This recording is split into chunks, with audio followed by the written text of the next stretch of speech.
Donk Nation, Jacks and Janets, greetings and welcome to your daily dose of Donkey with Ginger. It's nonsensical. It's the second episode of the year. We have Gingy to keep it absolutely great. Gingy, that's the only word I can say here. Gingy, nonsensical, match made in heaven. How you doing on the off season? Any Steelers stuff that tickles your fancy in the Rumor Central time?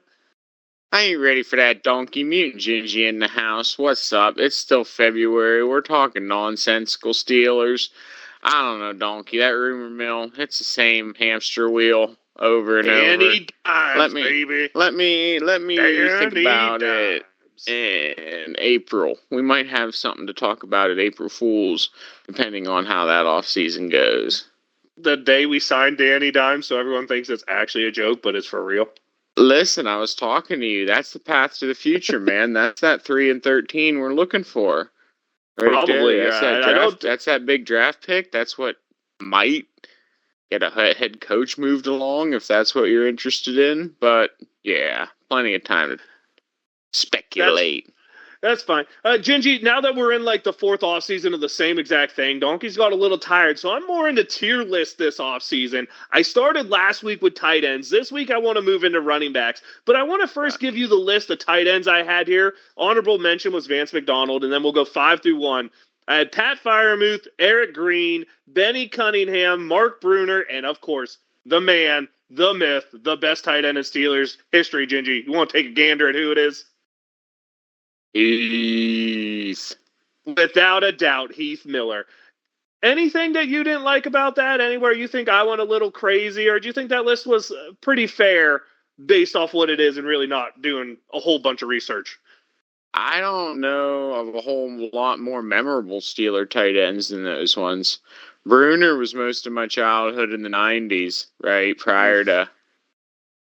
You might remember the end of Eric Green maybe getting almost 1,000 yards.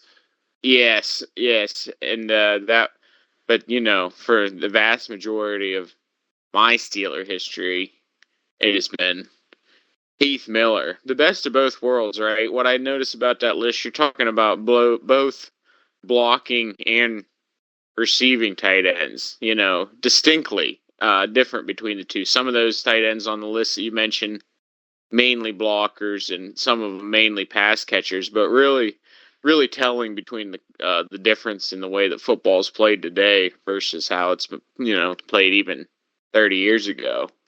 Yeah, for sure on that.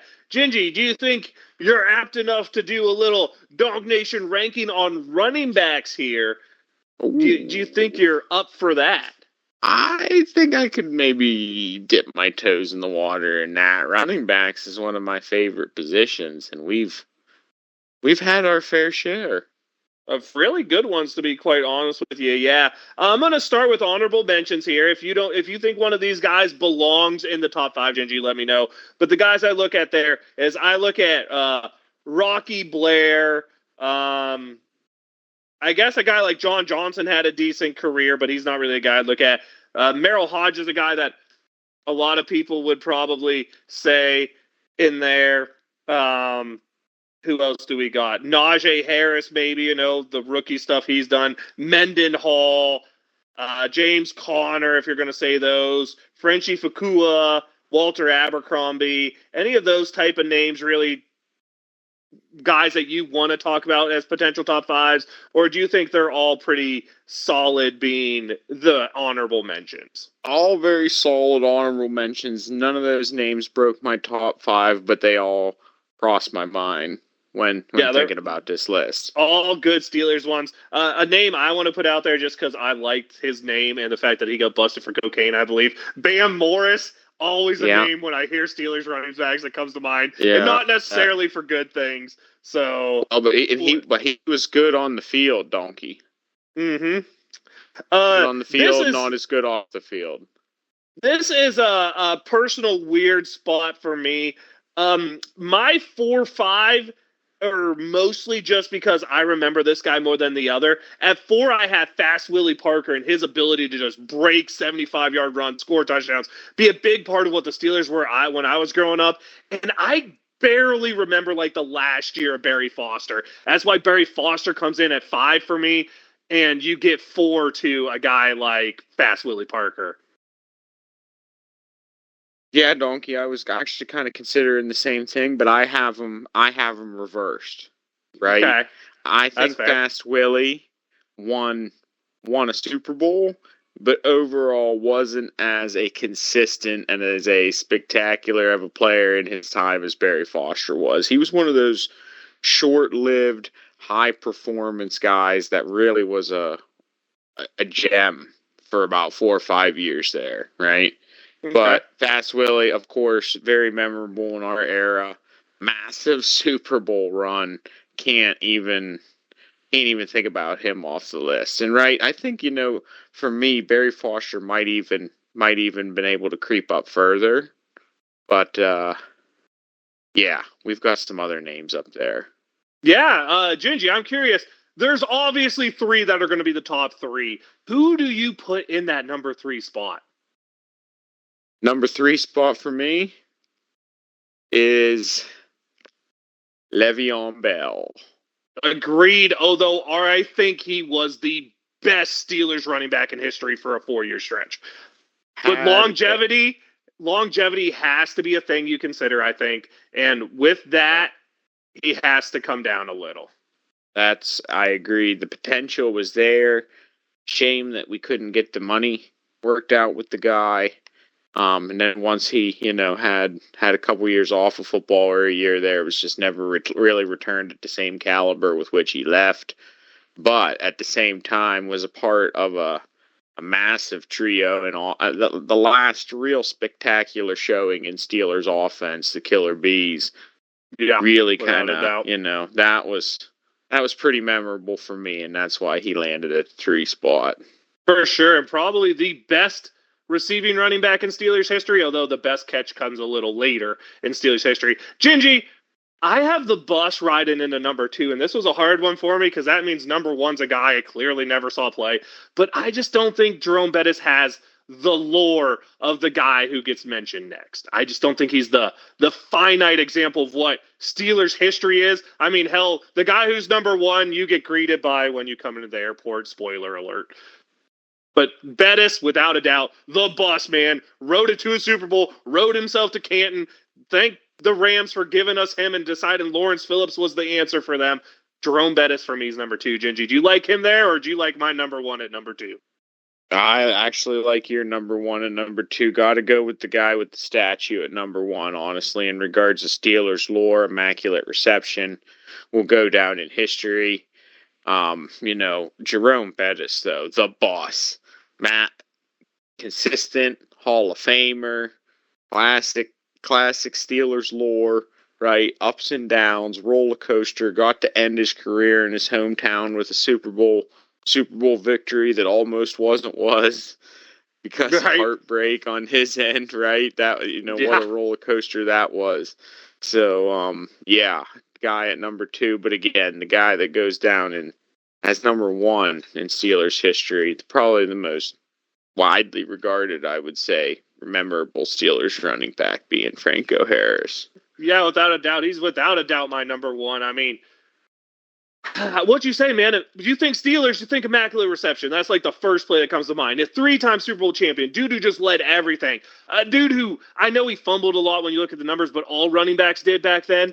A dude who just produced, man. He was an absolute producer for the Steelers in the time when the Steelers were the team, right? That has to mean something. Yeah, the running back on the team who was the guy in his era. Mm-hmm. I didn't really put out the stats this time like I did with the other ones. I put out the stats with the other ones just because I more was by myself and needed something to fill it. Gingy, I think it was good having this back and forth here. I think that's a pretty solid list for running backs. We can call it a 1A, 1B if you just want to call it for the Donk Nation rankings. And then, we'll call it a 4A, 4B on the Foster Willie Parker because I really think that just depends on when you looked at the Steelers. Yeah, what you saw. So I think that's good. Any running backs that you want to talk about who left lasting moments, maybe just singular, but lasting moments in your mind as Steelers history? Oh, good good acquisition. Boy, I was excited at one point when we saw Deuce Staley Oh, suit up the as a deuce is loose, baby. running back for the Steelers. Boy, I thought that was gonna. I hoped that was gonna turn out a lot better, and it did. And there were moments, but no, we didn't get to see him go the distance, right? Um, yeah, that pretty much. Hey Davenport were fun ones for me to remember, like short Uh-huh. term ones. Moelde Moore. You get all the little scat backs that were in there for like a year or two, right? They were all just Zaraway. kind of fun. Famous Amos let me down, man. Yeah. I expected I expected so much more out of Famous Amos, dude. Uh-huh. Uh-huh. I remember that was a short-lived guy. Had some what, could he catch out of the backfield or was it the opposite? Did he drop a lot out of Uh, the I can't remember. he was probably a decent receiving running back for his time, man, but he was not a good one. But man, I got to remember, I don't know if you ever came to any of the games where we did this, but the guy I have to remember as just my favorite one to chant for, man, was freaking Nahe Davenport, dude. We're just up there in the nosebleeds going, every time that little dude got a yard or carry for 3 yards, what do horses say? Nahe! Man, it was just good times with Nahe Davenport. So I just Mm-hmm. all those names that you're going to remember. Hard for me to leave James Conner off this list, but man, he's been such a better back since he went to Arizona because he's actually stayed healthy. But you know, the Pitt kid in there, I love to see that. Oh man, there's just so many good ones. I guess a guy we could have mentioned in here, although we're going to do fullbacks because fullbacks were actually a huge part of Steelers history, right? Like there are big time fullbacks through this Yeah. whole franchise up till probably Dan Kreider is probably the last one, right? Somewhere in there. Right. Right. So we had big fullbacks. So I guess we'll do a whole thing there. So my favorite Steeler name is going to come up a different time. Any running backs that have cool memories for you, Genji? Single plays or you know being big. How about any big bust that you remember as running backs? Like the one that comes to my mind is Dree Archer, right? Anyone who just Right. never lived up to the billing. Mendenhall. Man, he gets such hate, but he wasn't a bad running back. Such hate though, That's right? he does get such hate. And I'm one I of the few know. people who don't hate Mendenhall. I actually think he had a good career, and I don't blame him near as much in that Super Bowl as a lot of people do, man. I think Ben was, if you're going to blame Mendenhall, Ben was as big of a loss to that Super Bowl as anyone as Mendenhall. I mean, that interception when we had a chance towards the end, that was just as killer as Mendenhall's fumble. But I get why people hate Mendenhall, man. This is a Steelers franchise. We expect our quarterbacks to turn the ball over. I mean, look at what the Blonde Bomber did through his career. We don't expect running backs to fumble, which is kind of ironic and funny because up until Lev Bell and I guess Bettis was pretty ball secure, but up till that, Steelers running backs fumbled all the time, man. And poor Mendenhall, he gets it so bad. Again, just didn't there was hype there. He had Donkey. he had a great 4 years before he went and signed with Arizona. That's what I don't understand. Like I get what you're saying, but that dude had a good Steelers career. I hear you, Donkey. It wasn't the worst. And But I don't overall, it was disagree just a with you for disappointment. hating on him. He could have been a hero.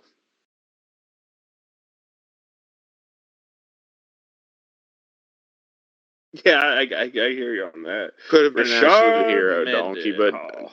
it just missed opportunities with I guess it was Mendenhall, I think. 5 years as a Steeler, but I forgot he got like hurt his rookie year and didn't do anything. But then 1,000 yards, or 1,100 yards, 1,200 yards, 900 yards, got hurt his last year and only had 100 yards. But that was a pretty good 3 year stretch. Combined 29 touchdowns over 3 years. Uh, but everybody's gonna remember the fumble, right? And whose fault is it really? Mendenhall likes to blame Ben. Ben blames Mendenhall, and Steelers Nation sure as hell blames Richard, man. That, that dude, do you think if they welcomed him back on like a Super Bowl team, just honoring Super Bowls, right? Super Bowl appearances, let's say. Do you Hmm. think that dude would get straight up booed? No, I don't think you would. I think it's just one of those Man, if it's easy to hate guys. if it's not within 10, dude, if it happens in the next 10 years, I think just because the generation of still drunk Steeler fans at the games is going to be the one that remember Mendenhall, dude, I think he was going to get it hard. I just do. If he did, it may be because of comments that he makes on social media from time to time. Yeah, I will give you this. He's about as loopy as Antonio Brown when it comes to posting stuff on the internet. He has a lot of strong opinions. Okay, takes all types, donkeys. That's putting it nicely, Gingy. That's very politically correct right here. Oh, I love it. All right, I got one little final question before we wrap this. Put a nice bow on this and actually keep it short for the people for once. Okay. We're going to break down 2 questions, Gingy. Best moves as a running back as Steelers history. Like, who had the best moves you saw as a Steelers running back? Moves. Well, depends on what type of moves we're talking about, right? You can justify it any way you want. Yeah, I'll talk about a couple different moves here. When I love Jerome Bettis up the middle, right in your face. But when he started doing the little high stepping, high knees stuff, when he tried to get nimble, right? When he tries to change direction in the middle of the field, it's like watching a Mack truck try to change lanes in the middle of the interstate. It's freaking, those are some moves, baby. That's awesome. Free safeties shaking their shoes back there when they see that man coming. It is fantastic. He don't need moves. They're trembling. Okay. That makes me very happy. I dig it. I really was, again, with a dude with a very short, relatively short shelf life, Le'Veon Bell. Those moves were like nothing I'd ever seen, right? And there's no runner I really feel to be prior to him or post Le'Veon who had that ability to just sit and wait behind the line. Like he's having a cup of tea back there just waiting for the hole to open up. And I really think that's the product of that whole unit that was on the field. That guy alone can't do that, right? That offensive line. You need a great offensive line, yep. When you're so in touch with just where they're going to be at what time and how they're moving and stuff, like his timing was just impeccable. Those are some crazy moves. Right? I respect that, honestly. And when we're talking about moves, too, I'm immediately coming to mind Najee just hurdling everything. I could see a meme being made where you just throw a bunch of random objects in front of Najee and he's just going to hurdle them. If he was more successful, I'd agree. Honestly, to me, the best moves as a Steelers running back, and I could be misremembering this, but man, the guy who I thought was just silky smooth and making people miss was Barry Foster. I thought Barry Foster was just that smooth dude who had those solid cuts and he was just a hard guy to square up. Lev Bell, without a doubt, man, he was the most patient and had the best vision I have ever seen in a running back. But when I think of just pure moves, I have to go with Barry Foster. Like I love watching him run. But he was so smooth that no one solid hit him at that first level, which is with a power back is such a rare thing to see as them get through the line of scrimmage untouched. But that just seemed to be what Barry Foster was good at. Yeah, big and strong, good. It was just reminds me of like a Terrell Davis type, right? Big, strong, or he has the top end speed, right? As well. He was one of those guys, but just controlled, powerful, hard to bring down, low center of gravity. And question number 2 to end off running back day is best hands for a Steelers running back. Wow. Best hands for a Steelers running back. Can you go with any better hands than the immaculate ones? Right? Yep. Lev Bell. Just is my answer to Yeah, generally Franco, I don't think had the best hands. That's not really an era You didn't really where that throw to was a able running to back exist. then. Yeah, But right. the So most clutch gene has to go to Franco, man. That 2 inches off the ground, like, come on now. Although Lev Bell with yeah, that sneak when everybody knew when the Wildcat he was going was pretty clutch too. But that was a regular season win, so not I was quite gonna there. say The the finisher, Charger game, I believe, right? the finisher I to think the it was. Charger game. Yeah, Yeah. it wasn't quite a playoff game or anything, but it was Nah. still pretty clutch. But I like that. We have two different opinions there on hands. You're going with the guy who has the most memorable catch, and without a doubt, can't argue there. I go with the guy who I think has the longevity award in terms of showing off hands. I mean, remember, this is a dude they talked about how good he is as a wide receiver, and we've compared every Steelers running back catching ability to him since. And I think we will, as long as we're here remembering football, I guess, till we're old and can't remember. Hey, you remember that running back who wore 26 in like the late 2000s, man? You remember his name? When we get to that age, Oh dear, I don't like the sound of that, donkey. we will still be doing the podcast. Let's hope so. Fools. Let's freaking go. Let's hope so. I like that. All like 7 watchers are like, we'll watch until the end, guys. Thank you all. Oh yeah, Much we'll shout appreciated. out. That's Donk Nation right there that you talk about, Donkey. That's the true ones. That's the OGs, the believers, baby. You know who you are. Without a doubt. All right, Gingy, anything else you want to bring up or talk about going on as we stand here today? Pretty nonsensical, Donkey, but I do like the rankings. I can't wait for next time I'm on when we get to rank something else. Let's go. Next week, spoiler alert, as long as Gingy shows up, hopefully we can get Laskers here. It will be best names in Steelers history. Wow. But I guess this time I got a shout out. I always shout out these. My shout out's going to be, without a doubt, Nahe Davenport, because ranking Steelers running backs, man, he was the first name that came to mind for me as just that weird little person who has a spot in your heart, you know. So I got to give him my shout out for this week. Gingy, any shout outs? I'm not interested in No, that. no bus shout outs. I was halfway expecting a bus shout out for you. Yeah, not interested in that, Donkey. It's nonsensical.